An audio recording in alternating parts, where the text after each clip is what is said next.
Oh my god. Uncha og'ir. Ichida tilla bormi? Hey, hammaga salom, sizlar bilan har doimdek Ulachan do'stlar. Bugungi videomizda Redmi ning eng oxirgi chiqqan telefoni o'sha Redmi Note 14 Pro Plus 5G telefonimiz haqida gaplashamiz do'stlar. Nomi juda ham uzun va shunga yarasha sifati ham yaxshimikan degan savol tug'ilyapti do'stlar. Qisqasi bugun telefonimizni obzor qilamiz va har doimdek o'yinlarda test qilamiz.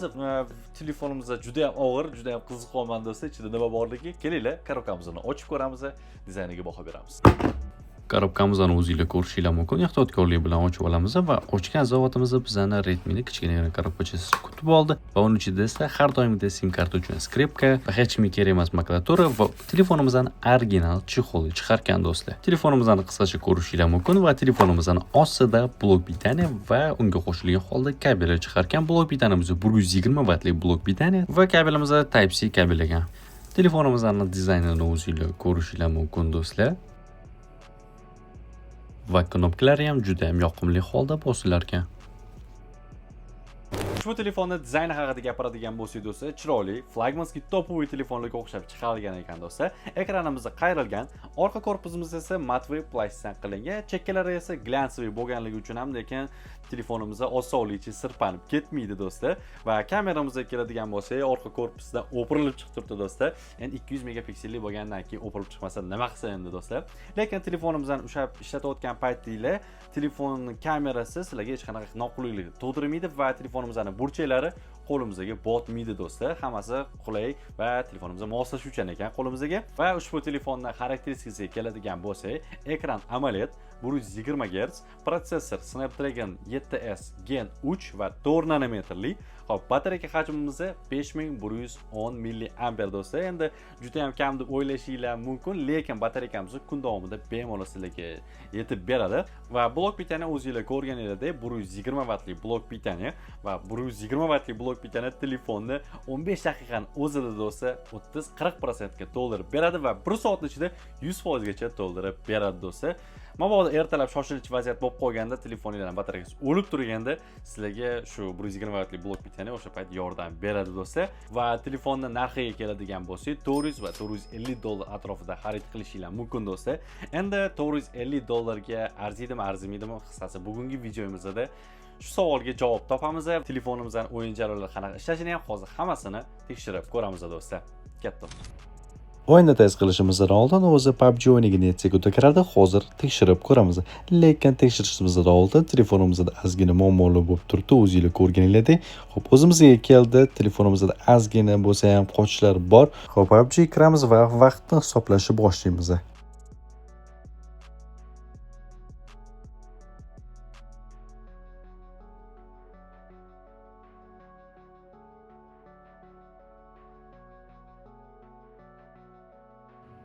Xo'sh, o'yinga ham kirib oldik do'stlar. Yaxshi ko'rsatkich, juda ham ko'p vaqtimizni olmadi. Xo'p, ana endi o'yindagi testlarimizga o'tamiz. Har doimda odam ko'p joyga tushamiz do'stlar, samolyotdan sakraganda va eventga tushganimizda hech qanaqa layklar yo'q do'stlar. O'zi ushbu telefonimizda o'zi giroskop bo'lmagan. Hozir tekshirib ko'ramiz. Xo'p, giroskopimizni yo'qdi, hammasi o'z joyida do'stlar. Ana crossfire jarayonlarimizni birma-bir ko'rib chiqamiz.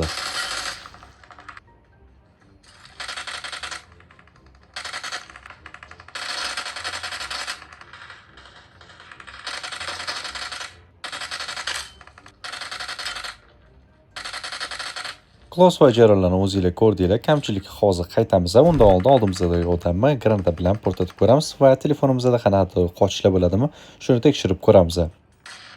Hashkamiz portaganda hech qanaqa kamchiliklar bo'lmadi. Ana endi oldimizdagi mashinani portatib ko'ramiz va bunaqa sharoitda telefonimizda qanaqadir layklar bo'ladimi, hozir ko'rib chiqamiz.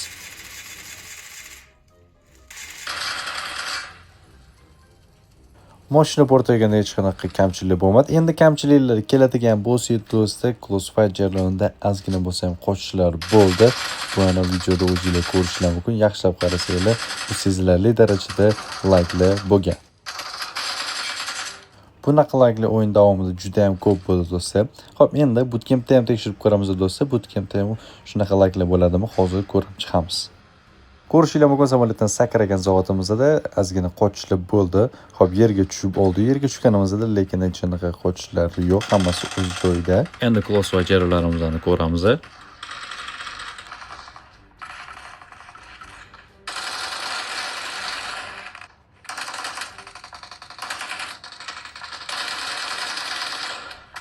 Xo'p, yana bir marta sinab ko'ramiz.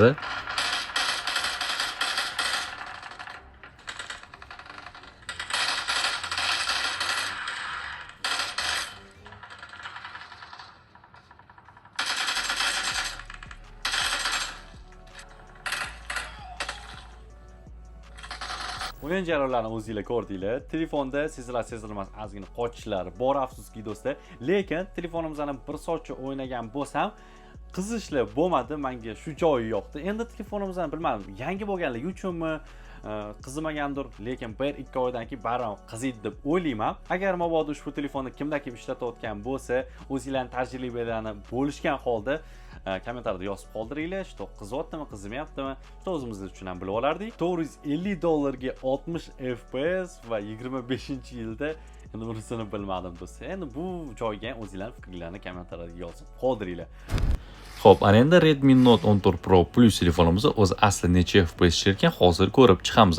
Xo'p, grafikani planli qo'yganimizda 60 FPS ishlab berar ekan. Planini balansga o'tkazganimizda ham 60 FPS, vысокий qo'yganimizda ham, maksimum qo'yganimizda ham 60 FPS ishlab berar ekan do'stlar. Ultra HD qo'yganimizda esa 45 FPS ga tushib qolar ekan. Plannidan maksimumgacha 60 FPS ishlab berar ekan do'stlar.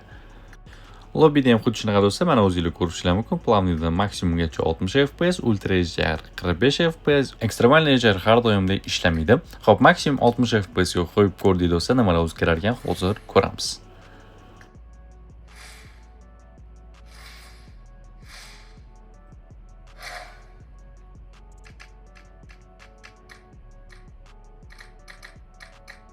Endi ushbu telefon haqida o'zimning fikrim aytadigan bo'lsam, bu narxga 25-yilda 60 FPS telefon endi bilmadim do'stlar.